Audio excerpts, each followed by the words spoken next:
आकाशवाणी नागपुर है। आकाश नील प्रस्तुत है मेहरुनिसा परवेज की कहानी का रेडियो नाट्य रूपांतरकार हैं नारायण ग्वालानी और प्रस्तुतकर्ता मनमोहन भटनागर। आकाश नील।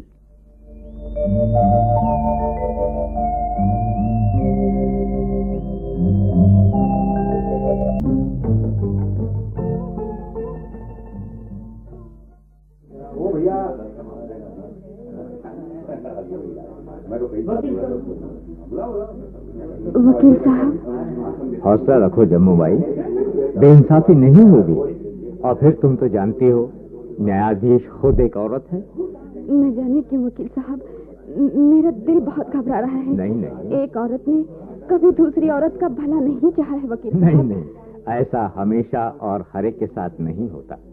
और फिर तुम भी तो एक औरत हो। वकील साहब, मेरे बच्चों का क्या होगा? सब ठीक हो जाएगा, सब ठीक हो जाएगा।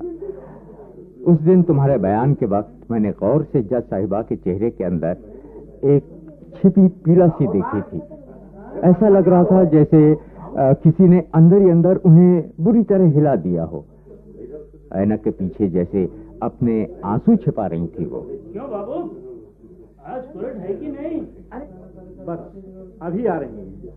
एक फैसला सुनाने के बाद चली जाएंगी। इतने सालों बाद 10 दिन की छुट्टी बजा रही हैं। लो आ गई।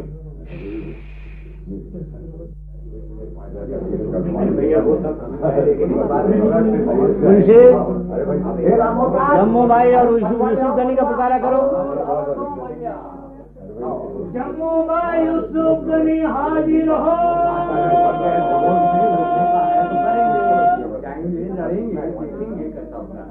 जम्मू भाई यूसुफ गनी हाजिर हो।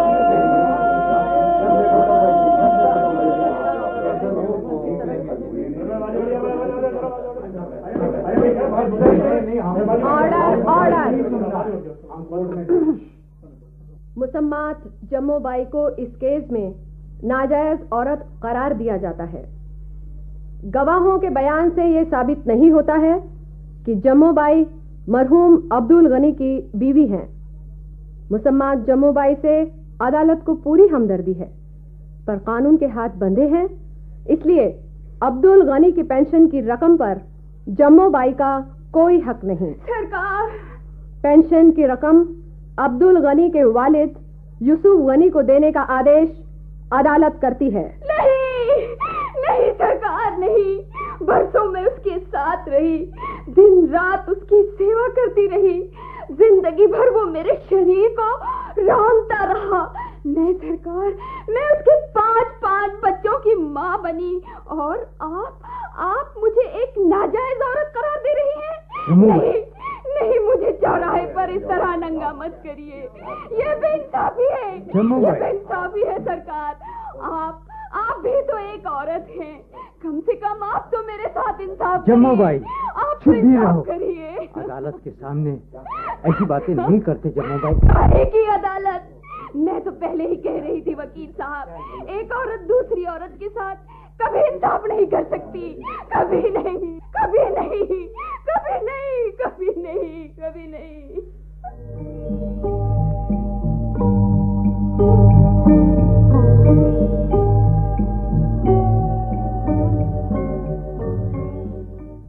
आप ठीक कह रहे हैं मामा जी। अभी मेरी छुट्टी में 4 दिन और बचे हैं, पर न जाने क्यों मेरा दिल घबरा रहा है। ऐसा लग रहा है जैसे अगर मैं यहाँ और रुक गई तो किसी घेरे में बन जाऊंगी। बेटे, तुम इस तरह एक कोने में गुमसुम बैठी रहोगी तो दिल में कुछ भी ख्याल आ सकते हैं। अब भला शादी के बाद इस उजाड़ मंडप में बैठी क्या देख रही हो? ठीक है, अब तुम जज हो, बहुत बड़े बड़े लोगों में तुम्हारी गिनती है। फिर ऐसी हालत में हम तुम्हें... मामा जी, पता नहीं क्यों मैं किसी को भी पसंद नहीं। ये तो आप भी जानते हैं कि बचपन से ही मुझे शोर शराबे से डर लगता है, इसीलिए तो मेरी आज तक कोई सहेली भी नहीं मामा जी। अब देखिए ना मामा जी, मिन्नी की शादी की खुशी के मौके पर मैं आपका दिल दुखा रही हूँ। मेरा दिल तो तुम्हें उदास देखकर ही उदास हो जाता है बेटे। मामा जी, भूल जाइए उस बात को। क्यों वो बात अपने दिमाग में लाते हैं? तरु, तुम्हें इस हालत में देखकर तो ऐसा लगेगा ही ना।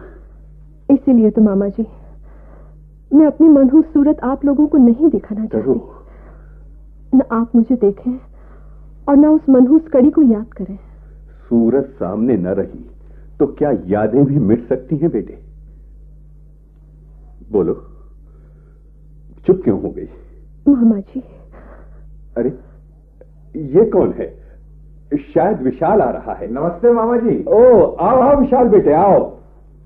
मामा जी, शादी के वक्त कुछ मजबूरी थी, मुझे बाहर जाना पड़ गया, नहीं तो मैं आपकी पूरी मदद करता। मैं जानता हूं बेटा, तुम्हारी माँ ने बतला दिया था सब। अच्छा बेटी, इनसे मिलो। ये है विशाल, और विशाल बेटे ये है तरु जी। नमस्ते। नमस्ते। पर आप मुझे कैसे जानते हैं? बस जानते हैं, और आज से नहीं, कई दिनों से जानते हैं, सिर्फ आपको देखा ही नहीं था। आज भगवान ने वो भी इच्छा पूरी कर दी। अरे क्या हुआ, आप चौंकी नहीं? बतला रहा हूं। जानती हैं आप, यहां दिन रात मामा जी और मामी जी आपकी तो बातें क्या करते हैं? अच्छा तुम दोनों बातें करो, ट्रक आया है, मैं कुर्सियां वापस भिजवाने का बंदोबस्त करता हूं। हाँ मामा जी, मेरी जरूरत हो तो मुझे बुलवा लीजिएगा। अच्छा अच्छा। क्या हुआ तरु जी, आप चुप क्यों हैं? मैंने सुना है आप कल वापस जा रही हैं। जी हाँ। अरे ये तो अपमान हुआ। जी हाँ, हमारा नहीं, इस गांव का। जानती हैं, यहां लोग दूर दूर से देवी के दर्शन करने आते हैं, और आप हैं कि बिना दर्शन किए चली जा रही हैं। ये तो पाप ही हुआ। नहीं नहीं तरु जी, आप ऐसा मत करिए। देवी के दर्शन? जी हाँ, आपका बचपन तो यहां गुजरा नहीं, इसीलिए आपको पता नहीं यहां एक बड़ा भारी देवी का मंदिर है। अच्छा, तब तो देखकर ही जाना होगा। ये हुई ना बात, तो ठीक है, मैं कल सुबह ठीक 9 बजे आ जाऊंगा। आप तैयार रहिएगा। जी हाँ।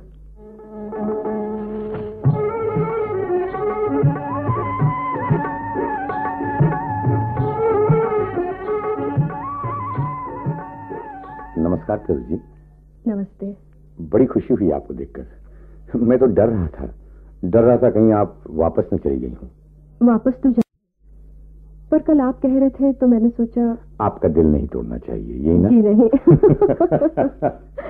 लगता है आपकी आदत है औरों से जबरदस्ती कुछ न कुछ न चाहते हुए भी कहलवाने की। ओफो, आप अपनी गिनती औरों में क्यों कर रही हैं?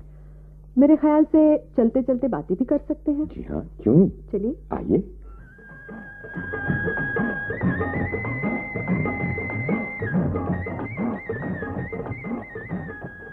सुनिए, एक बात पूछूं? मैं अगर इनकार कर दूं तो क्या आप सचमुच नहीं पूछेंगे? खैर, बाद में बातें करते हैं। वो देखिए दिख रहा है ना आपको? सामने इमली के पेड़ों से घिरा वो मंदिर। हाँ। कालका देवी का मंदिर है, पत्थर की बहुत बड़ी सुंदर मूर्ति है वहां। अच्छा। आपको ऐसा लगेगा जैसे आप किसी महारानी के सामने खड़ी हैं। सचमुच वो देवी एक सजीव नारी लगती है, बड़ी बड़ी आंखें, मानो एक बार ही में आपके दिल की बातें जान लेगी। सुंदर सी जरी वाली साड़ी बांधे, गहनों से लगी, नाक में छोटी सी नथ। पर बाहर से देखने में तो ये मंदिर किसी जमींदार की हवेली सी लगती है। आप भीतर तो चलिए। सुनिए, मैं तब तक फूल और अगरबत्ती ले आता हूँ। जी।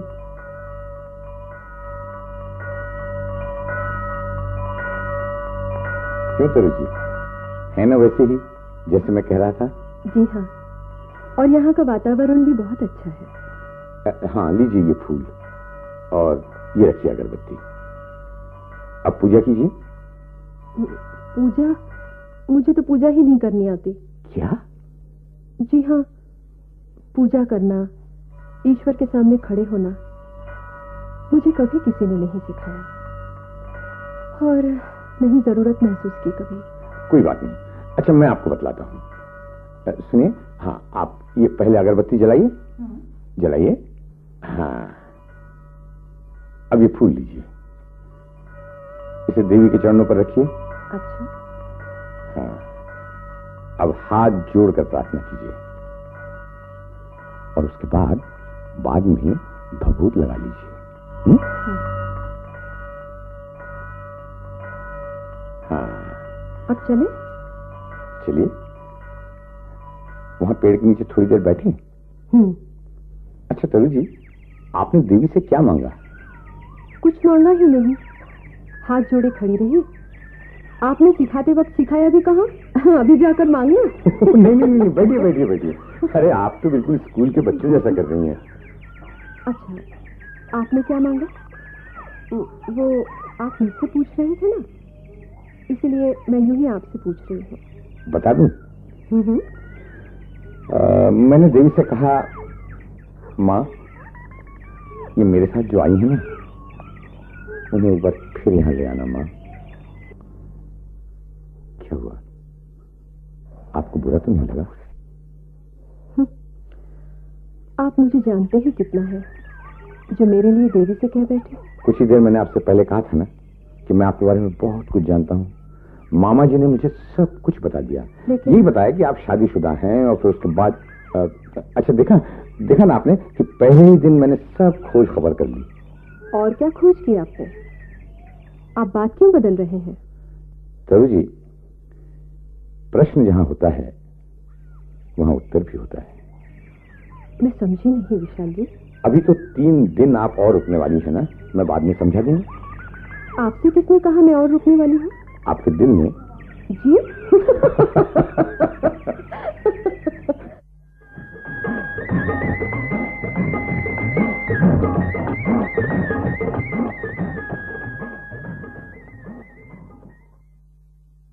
आज भी ये खत, ये सिलसिला तुम खत्म क्यों नहीं कर देते?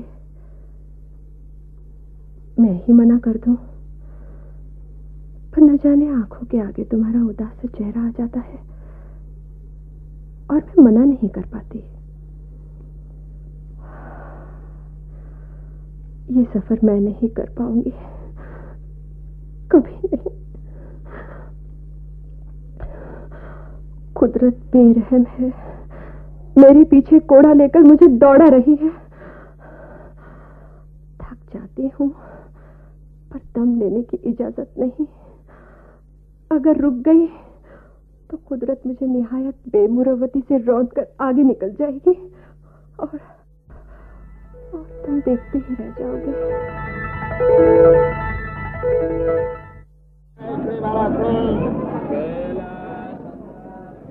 तुम इस तरह क्या देख रहे हो? हाँ?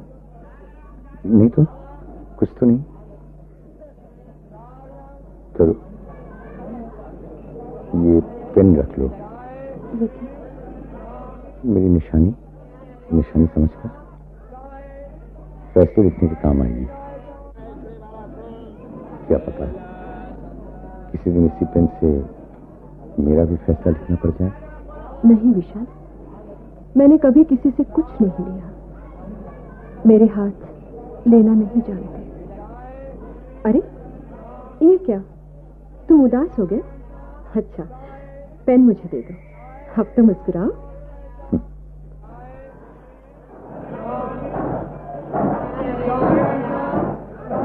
और तुम प्लेटफॉर्म पर खड़े मुझे एकटक निहारते ही रह गए।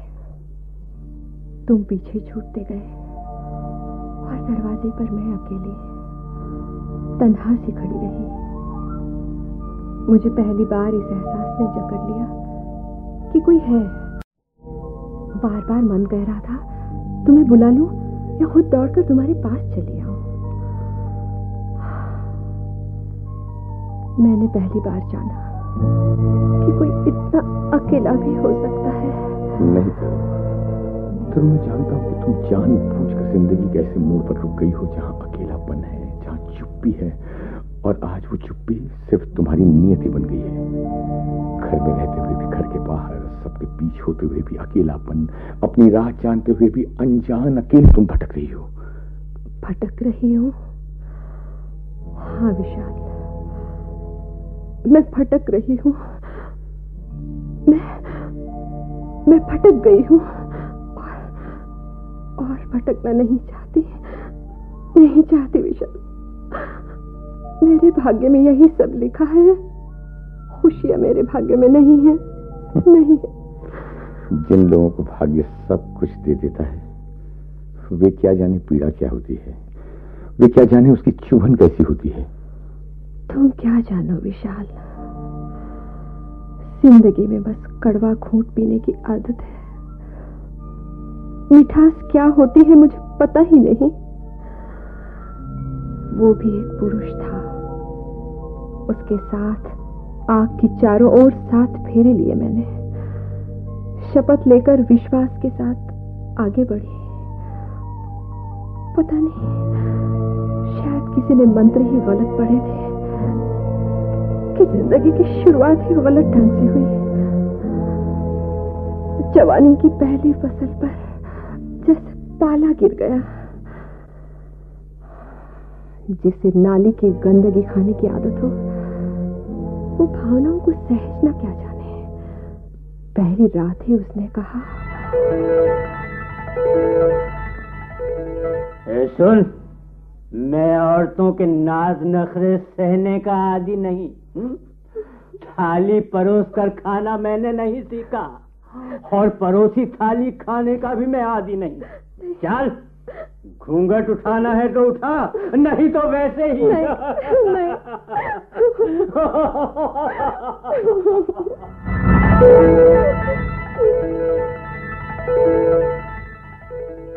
सारे विश्वास टूट गए।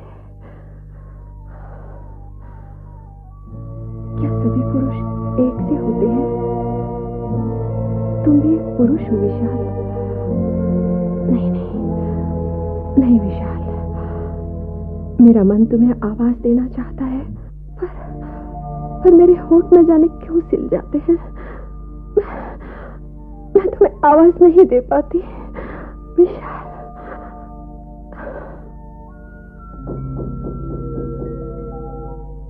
कौन?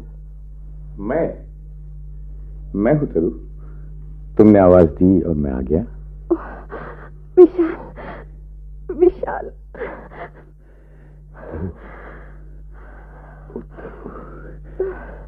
लगता है आज मेरी तपस्या पूरी हुई। इतने दिनों बाद मैं तुमसे मिल रहा हूं तरु, मैं तुम्हें छू रहा हूं। ऐसी खुशी क्या हुआ तरु? तुम रो रही हो? क्या हुआ? विशाल, ये क्या? मुझसे अलग क्यों हो गई? नहीं विशाल, नहीं। तुम्हारी सांसों की गर्मी मुझे पिघला देगी। मैं बहुत थक चुकी हूँ। पता नहीं मैंने सही किया या गलत, लेकिन विशाल मुझे बहुत डर लग रहा है। तुमने जो फैसला किया वो एकदम सही है तरु। तुम्हें जीवन में कभी पछताना नहीं पड़ेगा। आओ तरु, मेरे करीब आओ। विशाल, चलो बाहर चलते हैं। होटल के इस कमरे में न जाने क्यों मुझे घुटन सी हो रही है। चलो ना प्लीज। चलो। तुम्हारे बिना मैं बिल्कुल अकेला हो गया था। घर बार होते हुए भी ऐसा लगता था जैसे कि मैं इन सबसे अलग हूं। विशाल, वो सामने पेड़ देख रहे हो? हाँ। कौन से फूल लगे हैं उसमें? आकाश नील। आकाश नील? हाँ विशाल, आकाश नील मेरे बचपन का प्रिय फूल है ये। मैं जब छोटी थी ना, तब हमारे घर के पास यही पेड़ था। मैं घंटों उस पेड़ के नीचे घूम घूम कर फूल चुरा करती थी। हवा के साथ एक एक फूल झरता है। ये पेड़ इतना ऊंचा होता है कि हाथों से फूल नहीं तोड़े जा सकते। चलो, तुम्हें इतने पसंद है तो यहाँ भी चुन ले। आओ तरु, इस पेड़ के नीचे घास पर थोड़ा बैठते हैं। आज तुम्हारे ऊपर हवा के मंद झोंकों के साथ आकाश नील की वर्षा होगी। विशाल, मेरा ट्रांसफर जिस शहर में होता है ना, इस पेड़ को मैं खोज लेती हूँ, इसके फूल चुनकर कमरे में सजा देती हूँ। इनकी भीनी भीनी सुगंध सारे कमरे में भर जाती है। तो लौटते वक्त यहाँ से फूल लेकर चलेंगे, कमरे में सजा देंगे। विशाल। हाँ? विशाल, क्या वक्त यहाँ नहीं रुक सकता? विशाल, रोक दो इस वक्त को। मैं इसमें खो जाना चाहती हूँ, इसे खोना नहीं चाहती, तुमसे अलग नहीं होना चाहती। विशाल, कौन कहता है कि तुम मुझसे अलग हो तरु? तरु, तुम मेरी आगोश में सब कुछ भूल जाओ। तुम भूल जाओ अपने बीते हुए सब दिनों को। सिर्फ इतना याद रखो कि मेरी बाहों के घेरे में तुम हो। हाँ विशाल। और पूर्ण रूप से तुम मेरी हो तरु, सिर्फ मेरी। हाँ। सिर्फ मेरी।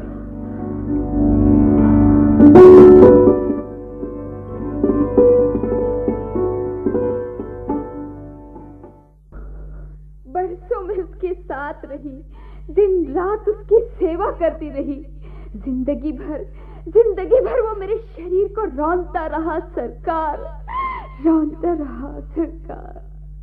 तरु, क्या हुआ? क्या सोच रही हो? विशाल, अब गंभीरता से हम कुछ आगे का सोचें। मुझे अपने भविष्य से डर लग रहा है। अब डरने की कोई जरूरत नहीं। तुम्हें तो पता है ही कि मेरी माँ है, पत्नी है और मेरा 1-2 साल का बेटा है। लेकिन क्या? तुम अगर उनके साथ रहने को तैयार हो तो बोलो, माँ से मैं तुम्हें मिला दूं। और हाँ, अगर तुम्हें अलग रहना हो तो। लेकिन अपने पति को? पति? कौन पति? एक सड़े अंग को देह से चिपका कर रखने से क्या फायदा? पैरों में जबरदस्ती बेड़ियां डाले रहने में क्या समझदारी है? अदालत के रास्ते खुले हैं, बस थोड़ी हिम्मत की जरूरत है। तुम सिर्फ हाँ कह दो और। तुम्हारे घर के लोग मुझे अपना तो लेंगे ना? पहले माँ से चलकर मिल तो लो। विशाल, जिंदगी में मुझे हर चीज मिली, बस एक घर ही न मिला। हौसला रखो तरु, वक्त से पहले सुबह नहीं होती।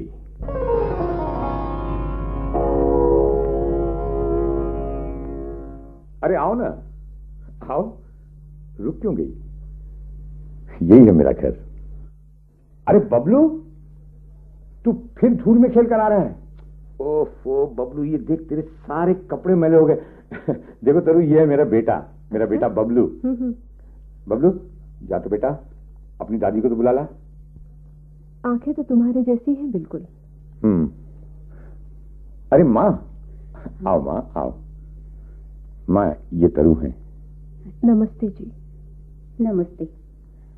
अरे खड़ी क्यों हो गई? बैठो ना बेटी, आओ, यहाँ आओ, मेरे पास बैठो। अरे ये क्या, तुम्हारे हाथ क्यों ठंडे हो रहे हैं? तबीयत तो ठीक है ना? जी कुछ नहीं, मैं ठीक हूँ बस। ये विशाल की पत्नी है। बहू, चाय तैयार है तो यहीं ले आओ। नमस्ते। नमस्ते। विशाल को कब से जानती हो? लगभग साल भर से। विशाल कह रहा था तुम जज हो। औरत होकर न्यायाधीश की कुर्सी पर बैठते हुए तुम्हें अजीब सा तो लगता होगा। नहीं, अब तो बस आदत पड़ गई है। पहले पहले अजीब सा लगता था। रोज ढेर सारे खूनी और गुनहगारों से आंखें मिलानी पड़ती थी। खैर, अब ऐसा कुछ नहीं लगता। बहू जी, चाय यहाँ रख दो और प्यालों में डाल दो। देखो, ये लड़के से दिखने वाली बहुत बड़ी जज है। काहे की अदालत? मैं तो पहले ही कह रही थी कि एक औरत दूसरी औरत के साथ कभी इंसाफ नहीं कर सकती। कभी नहीं, कभी नहीं, कभी नहीं। लो, चाय लो बेटी। नहीं, अब मैं जाऊंगी। चाय तो ले लो। नहीं, फिर कभी। देखो बेटी, तुम जज हो, न्याय करती हो। मैं तुम्हें समझा तो नहीं सकूंगी, पर एक बात तुमसे पूछती हूँ। जी? दुनिया के किसी भी कागज पर एक बार लिखने के बाद जब तक कोई उसे पूरी तरह मिटा नहीं देता, तब तक क्या नया लिखा जा सकता है? और तुम जज हो, अब मैं क्या कहूं? लेकिन अपनी जिंदगी का जो भी फैसला करना, एक बार अच्छी तरह सोच समझ कर करना। अच्छा, अब जाओ, विशाल तुम्हें स्टेशन तक छोड़ आएगा। जी, नमस्ते।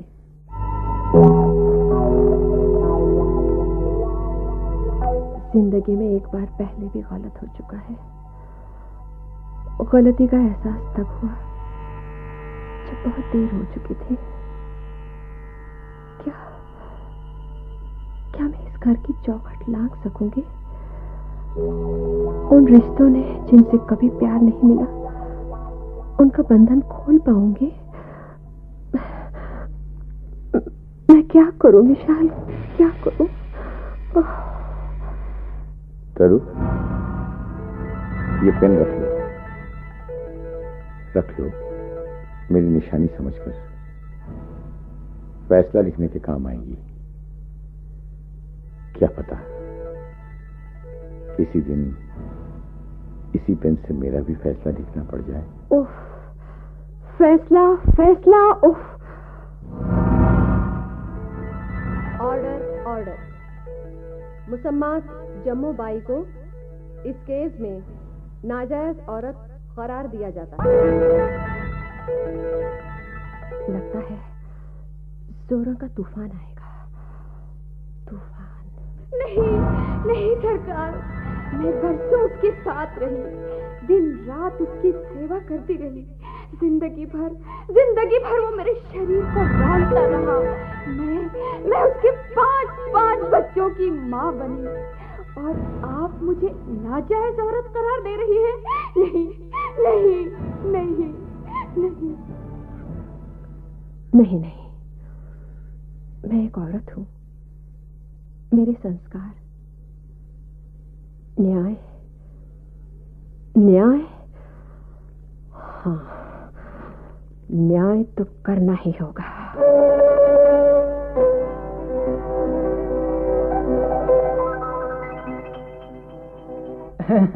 राम राम सरकार, आप क्या सुबह वाली गाड़ी से आ रहे हैं? हाँ, सीधे स्टेशन से ही आ रहा हूँ। तुम्हारी मेम साहब कहाँ हैं? अभी तक सो रही हैं क्या? जी, मेम साहब?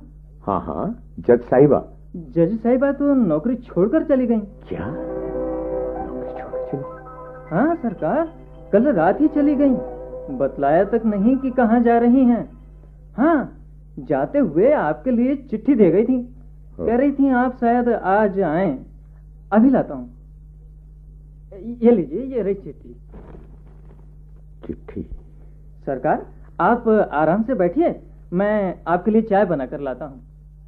हाँ, मेरे विशाल, मेरे अभिशाप से भरे जीवन को तुम ढोने की चेष्टा मत करो। हाँ विशाल, तुम मुझे सब कुछ दे सकते हो, पर अपना नाम नहीं दे सकते। मेरे नाम के साथ जुड़ा मेरा दुर्भाग्य तुम मिटा नहीं सकते विशाल। क्या मेरे जीवन के किताब के पन्ने तुम फाड़ सकते हो? नहीं विशाल, नहीं। एक लंबा जीवन जो मैं भोग चुकी हूं, उसे भूल नहीं सकती। मैं नहीं चाहती कि कोई मुझे या मेरे होने वाले बच्चे को नाजायज कहे। वो तुम्हारा है, ये बात मैं जानती हूँ। और केवल तुम, मगर उसे सारी दुनिया के सामने नंगा मत करो विशाल।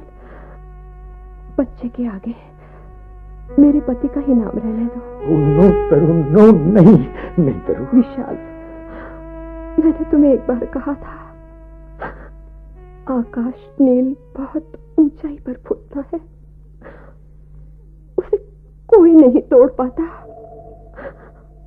एक एक फूल हवा के झोंके के साथ चलता है,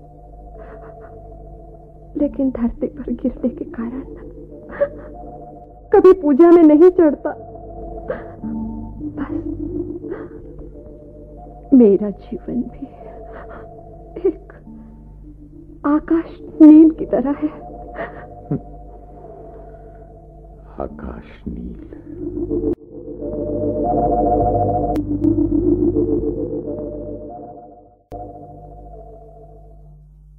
आकाश नील। अभी आपने मेरुनिसा परवेज की कहानी का रेडियो नाट्य रूपांतर सुना। रूपांतरकार थे नारायण ग्वालानी और प्रस्तुतकर्ता मनमोहन भटनागर। प्रस्तुतिकरण सहायक थे अरुण जोशी और भाग लेने वाले कलाकार थे सुशांत कुमार सन्याल, जॉन लोबो, नूरजहां खान, अरुण वाजपेयी, माया फ्रांसिस, हरेंद्र तन्ना, जगमोहन मिश्रा, महेश कुमार शर्मा, मनमोहन भटनागर और सुरेखा ठक्कर। ये नाटक आकाशवाणी नागपुर से प्रसारित किया गया।